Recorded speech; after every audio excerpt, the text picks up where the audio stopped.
Ya.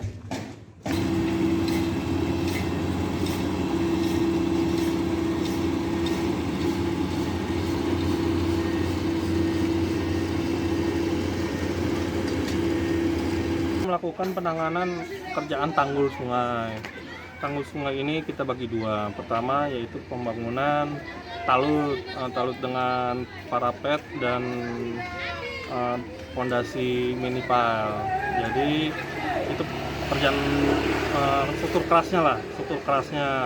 Setelah itu nanti di belakang tanggul itu kita tutup dengan tanggul tanah. Jadi itu ketinggiannya kalau dari dasar sungai nanti direncanakan 2,5 meter ditambah fondasi 1 meter jadi 3,5 meter seperti itu.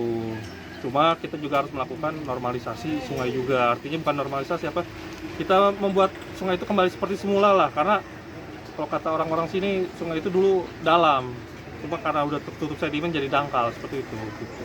Pekerjaan yang akan kita lakukan seperti itu. Mudah-mudahan kalau kita mungkin dapat. Terima kasih sudah nonton. Jangan lupa like, subscribe, dan share ya.